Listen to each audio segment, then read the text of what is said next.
हो गए। एनएसए अजीत डोभाल प्रधानमंत्री से मिलने के लिए पहुंचे। इस वक्त की सबसे बड़ी खबर पीएम आवास से सीधे इस वक्त की सबसे बड़ी जानकारी सामने आ रही है।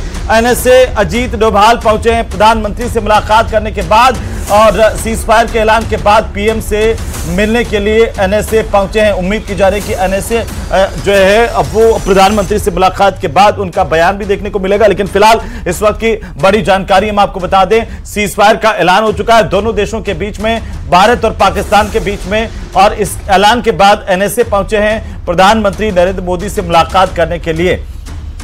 तो सीज फायर के ऐलान के बाद पीएम से मिलने के लिए एनएसए अजीत डोभाल पहुंचे हैं। ये बड़ी खबर है, इस वक्त की बहुत बड़ी जानकारी इस वक्त आ रही है। और इससे पहले मैं आपको बता दें कि विदेश मंत्री एस जयशंकर की तरफ से एक्स हैंडल पर दोनों देशों की सहमति को लेकर के लिखा गया और उससे पहले विदेश सचिव की तरफ से बाकायदा आधिकारिक जानकारी साझा की गई है और यह बताया गया है कि सीज फायर लागू हो गया है। दोनों देशों पर सीज फायर लागू हो गया है शाम को 5 बजे से। और इस वक्त की सबसे बड़ी खबर यह कि एनएसए अजीत डोभाल प्रधानमंत्री नरेंद्र मोदी से मिलने के लिए पहुंचे हैं। पीएम से मिलने के लिए एनएसए पहुंचे हैं। दोनों के बीच में बातचीत होगी, क्या कुछ बातचीत होती है और इस पर हमारी नजर लगातार बनी हुई है। इस वक्त की सबसे बड़ी खबर हम आपको बता रहे हैं, सीज फायर के ऐलान के बाद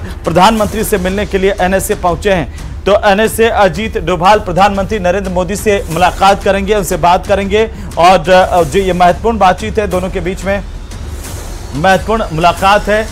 लेकिन हमारे साथ जो हमारे मेहमान लगातार बने हुए हैं, शौकत साहब हमें बता रहे थे रक्षा विशेषज्ञ के तौर पर कि इस तरह से पाकिस्तान पर भरोसा नहीं किया जा सकता।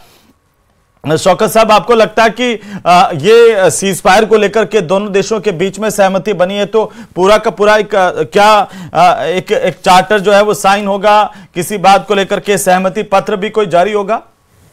डेफिनेटली सहमति पत्र जरूर बनेगा। आज जैसा आपने अभी फरमाया कि दोनों देशों के बीच सहमति हो गई है, मेरा मानना यह है कि पाकिस्तान के बाद तो कोई ऑप्शन था ही नहीं सहमत होने के सिवाय।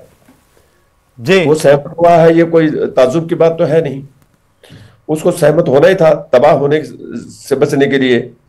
और रही बात हमारी, तो हमारी समस्या का अभी जो प्रिलिमिनरी जो मैं देख रहा हूं कि उसके कोई इस तरह के कोई संकेत नहीं है कि हमारी समस्या का समाधान हो गया है।